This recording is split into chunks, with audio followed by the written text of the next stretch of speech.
All right, guys, guess what? I'm back. And yes, I am still sheltering in place. And yes, it still feels like I'm wearing an ankle bracelet, even though I didn't commit a single crime.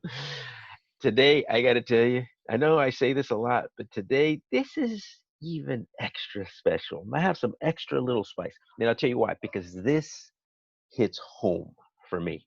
And I'll describe what that means a little bit later, but please help me welcome my dear, dear friend. Matter of fact, this guy was at my wedding 13 years ago. Can you believe it, Ian? So help me welcome Ian Bly, the master himself of communication, and he's also an Enneagram guru. How you doing, man? Pretty How's a good. guru like you doing under these crazy times? It's really funny. It's in a lot of ways, it's not so different for me. Hmm. My natural operating system, since I so often work with people all around the country, all around the world. So Yeah, we usually do this. yeah. There are, I've had like a minimum of my clients have actually sat in that brown chair over there. You Um, mean you didn't discover COVID 10 minutes, or I mean, Zoom 10 minutes ago no, under and COVID? and I am a natural introvert, so it's like, okay, this is not a big deal. I spend most of my time writing and reading and working on Yeah, stuff. yeah. So the big On great difference left is brain stuff. everybody else. That's my big difference. How Uh, the external world has changed on you. Yes, yes, Yeah, and primarily it's a matter of, unfortunately, one of the things that I work on with people a lot is being able to get out of the fight or flight brain thing going on, which is just good old fashioned stress. yeah, And what they don't realize is that stress has a direct biochemical impact absolutely. that literally starts to block the work that goes on in the upper front left of your brain, which is where all your executive function and Yeah. decision making and planning goes on. Which gets heightened every time I talk with you, by the way. My left brain just gets nice and chunky, and I love it because I love to have very meaningful, deep, substantial, and cerebral kind of conversations. And I'm so thankful that I can do that with you, Ian. I don't know if I had mentioned this to you. So I follow a guy by the name of Kai Green, and those of you who don't know who he's a bodybuilder, but he is probably one of the most developed physically guys you've ever seen in your life. I mean, this guy is just a monster in a great way.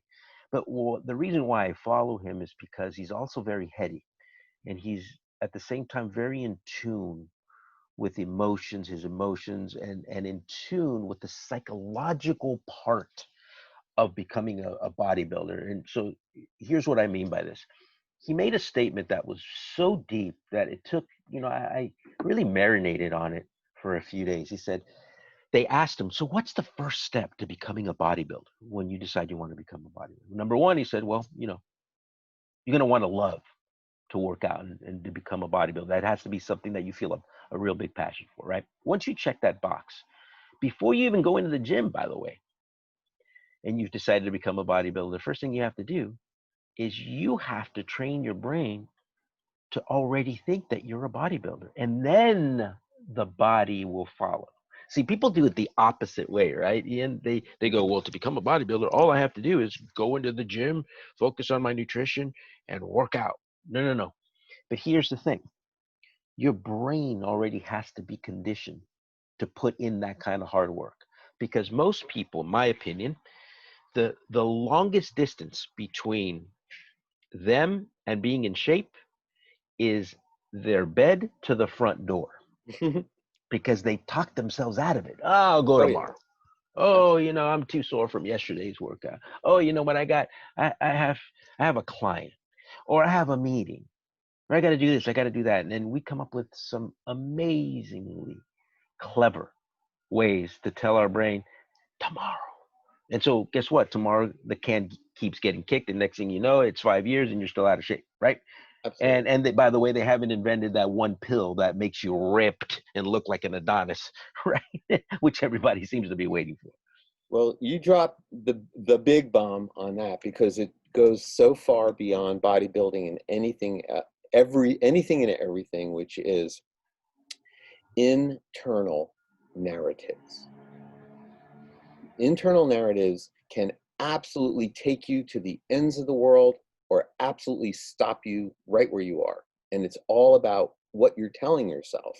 There's an old book that was written by an AI expert and a linguist.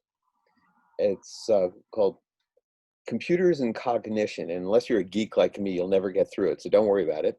But it has to do with the fact that the way that we give ourselves instructions is the same way that we would work with artificial intelligence. We're going to tell it to do something. It's all about accomplishing a task. So we tell ourselves all kinds of things. And you and I talked about this a long time, the difference between can I do this and how will I do this being a huge cognitive shift.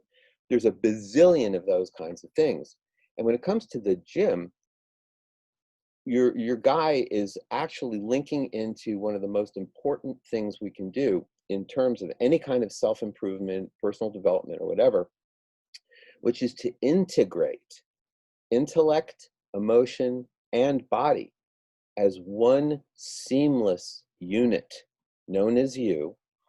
Okay, and it isn't like I'm going to go be a thinking person. I'm going to go be a feeling person. I'm going to shut this part down and lift this part up, all that kind of craziness. That's a great point. And it works in such an interesting way. Here, I'll give you a concrete physiological aspect. The difference between the kind of mindless working out, where you're just kind of, my friend Joselle, who's a trainer, and I talk about this, people throw weights. Yeah. And all you're doing is using the weight to throw itself. You're not actually, okay, so mentally connecting to feeling the muscle that's firing. The mind and muscle connection. Make that connection. Well, Ed, here's something that most people don't know. There's something called BDNF. It's called brain-derived neurotrophic factor. And by being mindful about the movement that you're making, you increase the BDNF, which is like a kind of soup for neurogenesis to grow in.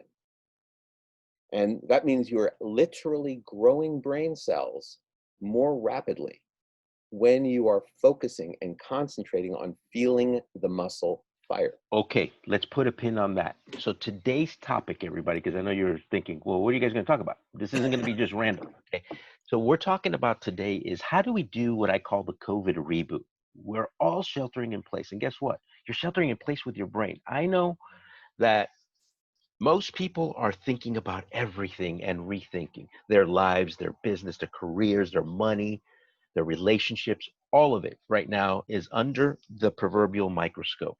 So, one of the things that I want to talk about with you on that note is how do we make more of those connections so that we can create those changes that we are now realizing we need to make. Like, for example, myself, I decided that I was going to operate very different. And, I've always had a really good system. I've always been a systems and flow chart and process and all these things my whole life. I think in flow charts. But what got uncovered with the whole sheltering in place and being really thrust into the Zoom world, even though I've been using Zoom since they first came out, not to this scale, of course, because now everybody has discovered it and everybody's willing. Whereas before, it's like, no, I don't want to do video because I don't like the way I look. Well, everybody knows the way you look, but now they're all willing to, right? Because it's the platform. I realized that I was spending so much time, money, and effort on coffee meetings, initial ones. Because if you think about it, I was doing 5 to 7 appointments a day, get in the car, drive around looking for parking, which is not easy in San Francisco, pay for parking, which is not cheap in San Francisco, get to the place, look for a seat or 2 seats if I'm meeting with another person, go get coffee, and I haven't even said hello yet. Times 7, that's a lot of money and effort, right? And I realized that is not effective, not for an initial meeting. Once you build a relationship and things are clicking and you know that there's a model match, then the coffees make sense. So that was one of my COVID reboots. And that's just in that little piece. I've done others. So how can a person watching this who wants to make changes and is committed to, because here's the other thing, you got to want it, right? So don't make commitments that you know are just kind of like on eggshells. Make real substantial ones, and don't make too many of them. Make the ones, the few that you know you're going to keep. But how can that person who's watching this, what are some of the things you would tell them to be mindful about and give them sort of a little bit of a trajectory of how to get from where they're at to where they now want to go, implementing that's what I call the Yes. COVID reboot? And you've kind of illustrated almost a chicken and the egg scenario. So it really is about sort of grabbing the wheel wherever the heck the wheel happens to be at that time and stopping it. So um, thinking is an interesting term. A lot of people say, well, I'm thinking about this and I'm thinking about that. In a lot of ways, they're really not thinking. They're back in their seat being barraged by a movie of stuff, and they think that's thinking. So the first thing we need to do is we need to sort of redefine, wait a second, thinking is a mirage of what the Sufis call true intelligence, which is the empty space that allows whatever information to come in. It's kind of like the concept of the empty cup. I can't give you any more until you empty your cup. So first thing we need to do is we need to back way, way up from all the stuff that's going on. Let the curtains close on that movie. And this is going to sound a little nutty, but trust me, it works. First step is to start slowing your breathing down. Focus on that. It's a technique for getting the movie to stop, okay? Another thing that it does, and I'm going to be really fast on this because this is a major thing. Evolutionarily, when we are running away from a saber-toothed tiger, the way that we breathe functions to get us away. So what we tend to do is we take a long breath in and we blow it out fast. Long breath in, blow it out fast. Long breath in, blow it out fast. What that does is it heightens your adrenaline, your cortisol, and your norepinephrine. Exactly what you don't want to be The doing if opposite you effect want that you to want. think. Right. Exactly, exactly. So it's only logical that the smartest way to reverse this is to reverse that way of breathing. And anyone wants to research this and look it up, it's called heart rate variability breathing, okay, HRV. Now, by what happens is when you inhale, your heart beats a little faster, your blood pressure is a little higher, and when you breathe out, it slows down. You can take advantage of that by focusing on breathing out twice as long as you breathe in. And if you just do that one thing alone before any kind of situation that's going to be stressful, you'll find that you're much calmer. You've physiologically shifted your biochemistry. Okay, so that's step one. And this is what I mean about being as you know, I am a personal trainer, but I'm a personal trainer for your mind. So the way that we work is we work very much like a personal trainer. There's an assessment. What's going on? Where are you strong? Where are you lacking? What do you need? Where are your blind spots, et cetera, et cetera. And then it's about specific exercises that you do. Right. And you repeat these exercises because repetition is what makes a habit. As a lot of people have been reading a lot of stuff like Atomic Habits, great book. Oh yeah. Yep. I Excellent wish book. I'd written it, but he beat me to the punch. Um, but that concept of any time you run neurochemicals and electrical impulses down the same path over and over and over, if that's negative thinking, it becomes a habit that is very hard to break unless you go a different path. So you really got to focus on the directionality of where do you really want to go. This takes me to another process. Who Ed actually is has nothing to do with the things he does. The things he does have to do with who Ed is.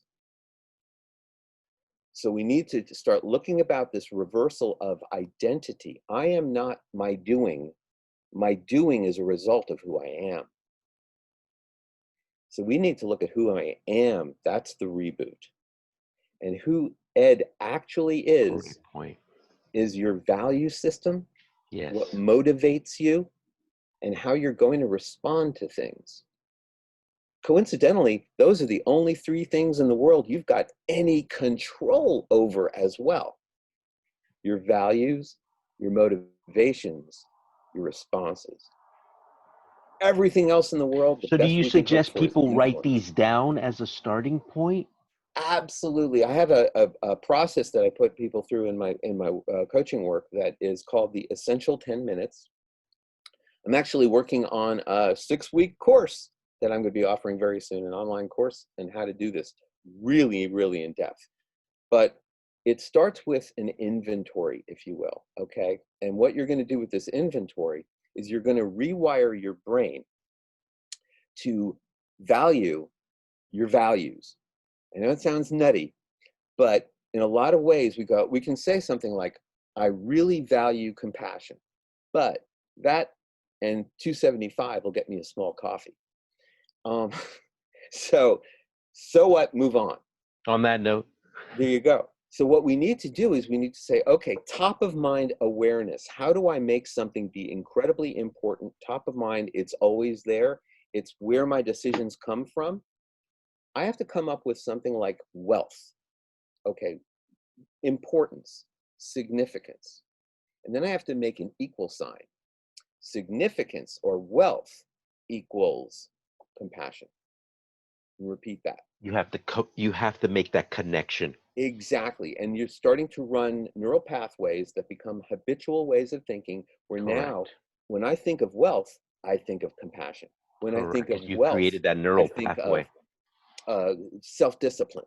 I start to make these things like self-discipline and wealth and internal validation and confidence. I make those things top of mind who I am. So is this where self-affirmations come in as an overlay? Absolutely. That's the second part that comes right next to it. Because once I've established that these things are valuable, now I have to embody them. So I have to, so who is, okay, this thing is important. How does it relate to me? Am I this thing? So this is where it's going to be very interesting for you to play around during our COVID shut-in, figuring out what your relationship is to that value. I'll give you 3 examples. I have confidence. See, it's sitting here in my hands. It's this thing over here. That's kind of distant. Okay, now I am confident. I'm standing here and this is who I am.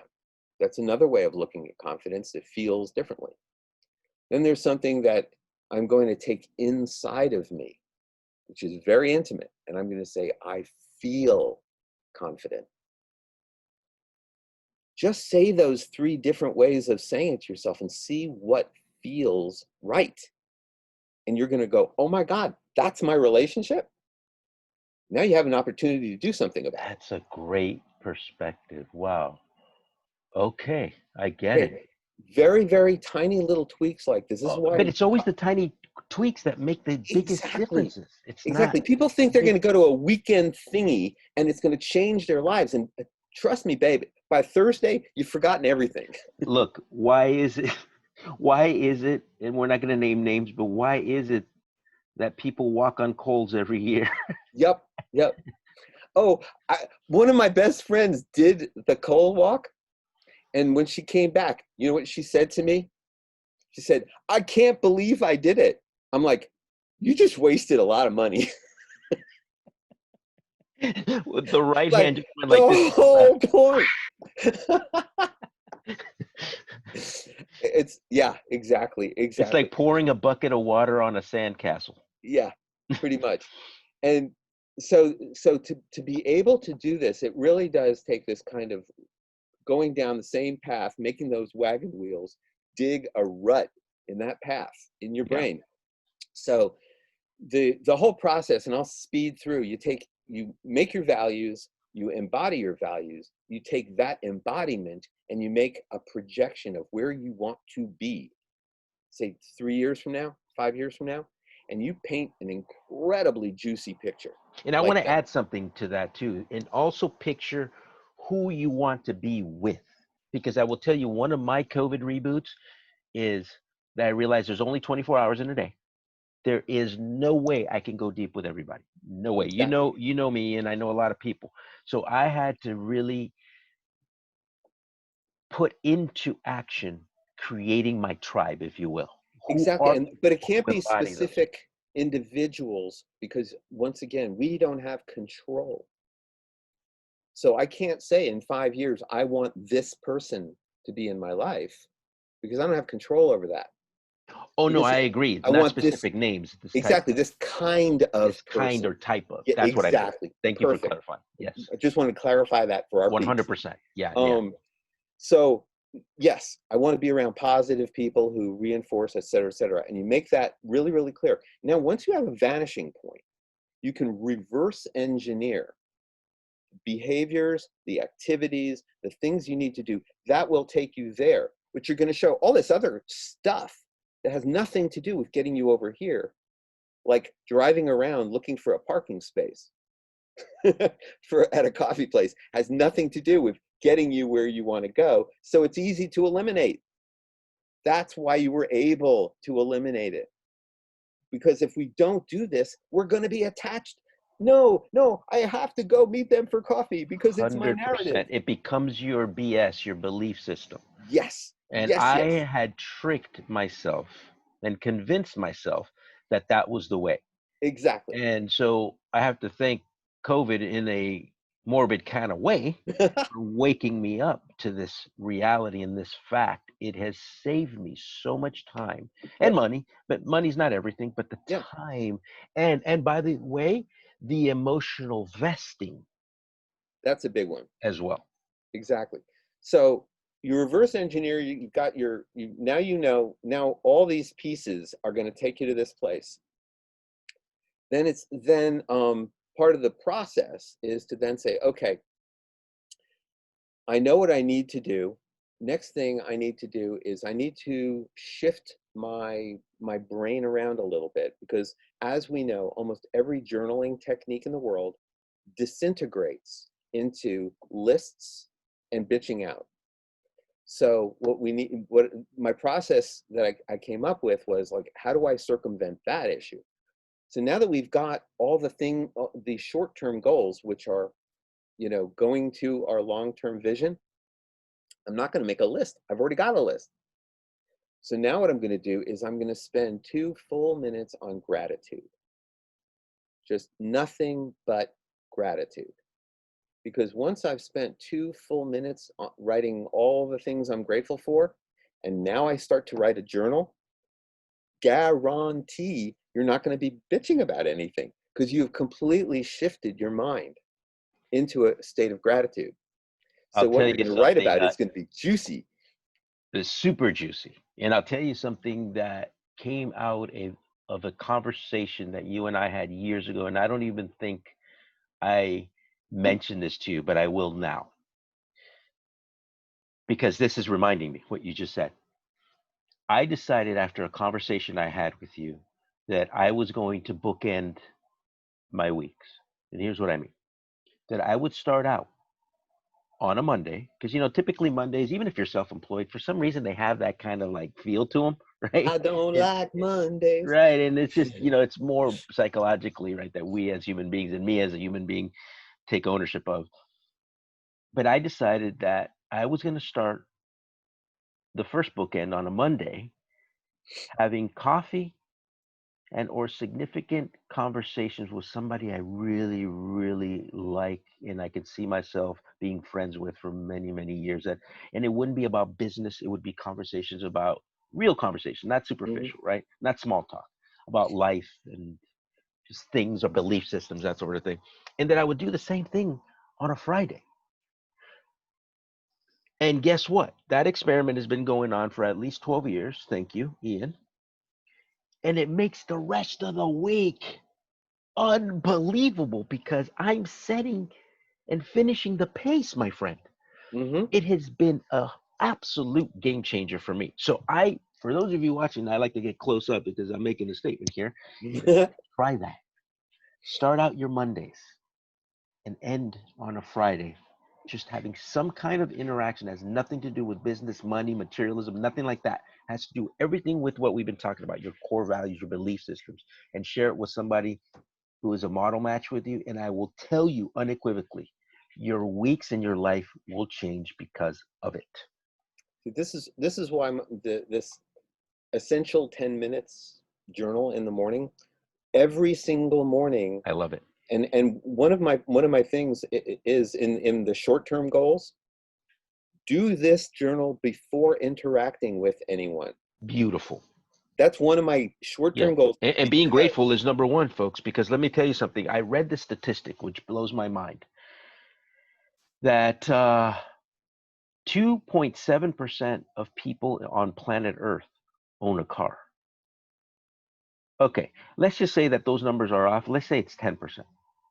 So that means if you're watching this and you own a car, most of your problems are first world problems. yeah, absolutely. So start with Absolutely. gratitude, as you've mentioned already. I think that that's so Exactly. critical. But starting out, your 10 minutes are absolute genius, by the way. I love them. Thank you. You started me on that. And let me tell you, you're right. That's step one. Before you even have anything, coffee, bring Exactly. it with you at coffee, those 10 minutes. And we're going to talk about more of that at the end and how you could take advantage of doing this with Ian. We'll talk about that at the end. But Absolutely. it is absolutely, and I Well, love how you said it's essential. It's essential 10 it's minutes. It essential. is essential.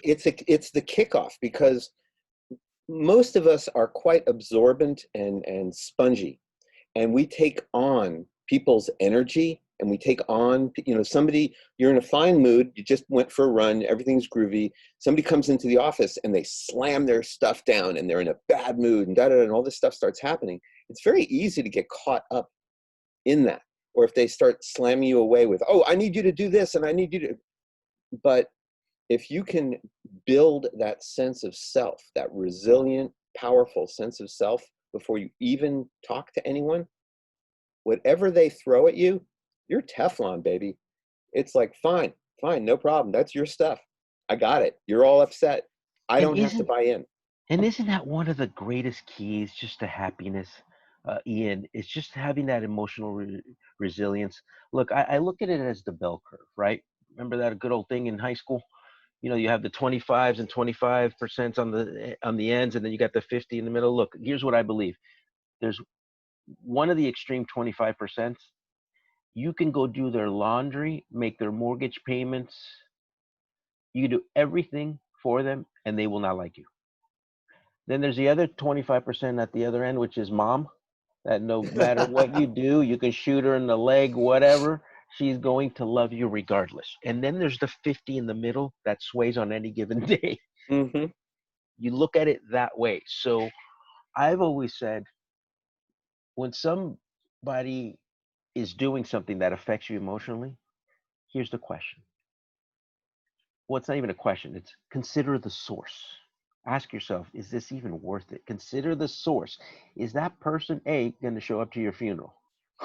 Is that Yeah. person part of your tribe? Is there a model match? And if the answer is no, why are you getting all hot and heavy? And even if they're a person who's really, really close to you, like your mom, okay, we have to be able to still recognize and allow them to have their moment. If they want to have their moment, they can have their moment. It doesn't mean we have to have their moment. It's their moment. That's very good contextually, and this is where your emotional quotient is higher than mine. You're absolutely right. And That's a very good footnote. it's a former client of mine. We've been talking a lot recently about her relationship, and the term that she's brought up many, many times is the ability to hold space.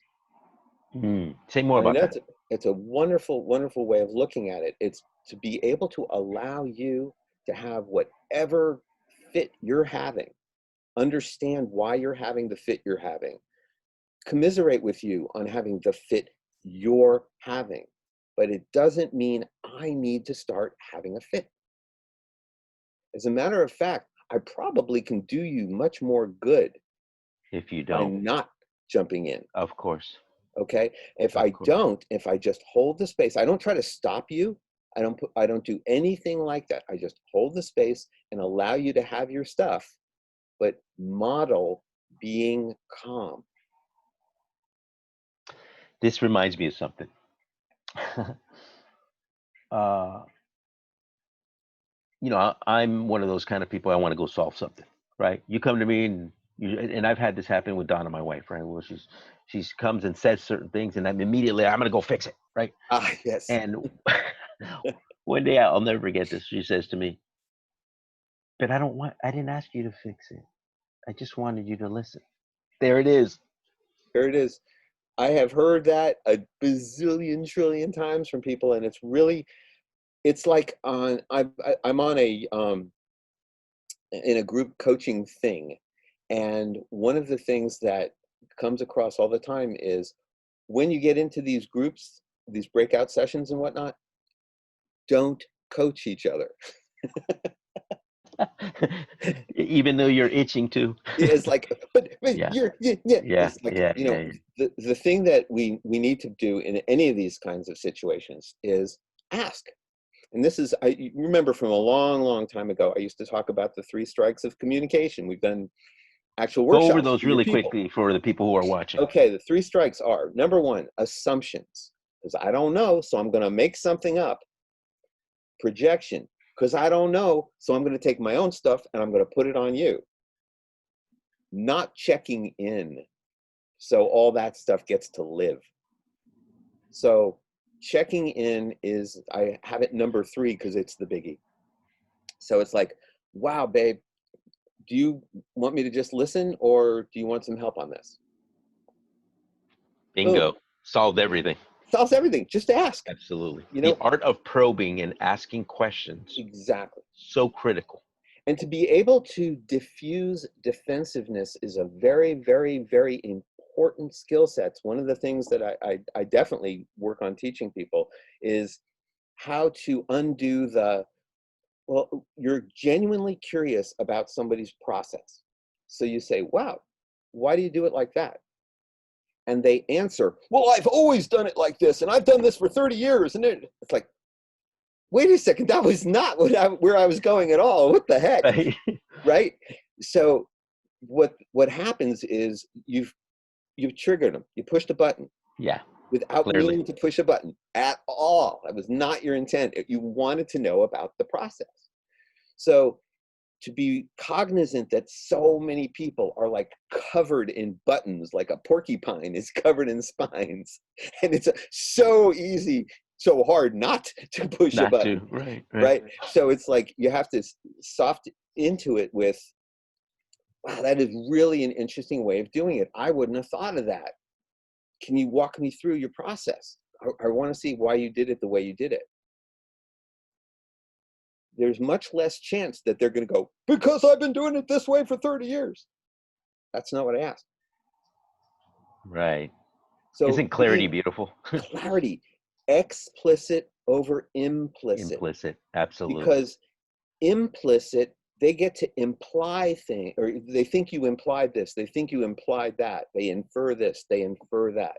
They read between the lines when there's just white space between the lines. Don't read the white space and invent stuff, just the lines. So Yeah. that explicit, clear communication. Once we're doing that with ourselves, and that's where it's coming back to, this thing of being in the COVID scenario where we're sitting with ourselves and we're rebooting, we've got to do that kind of communication in our own head. We've got to start Absolutely. looking at, why am I thinking this? Where did that come from? What is that based on? Is that true? And take it apart, Yeah. deconstruct. Oh, fantastic. Well, hey, look, we could spend hours, there's no doubt. Me Mhm. and you, we could we could see another couple years go by on the calendar.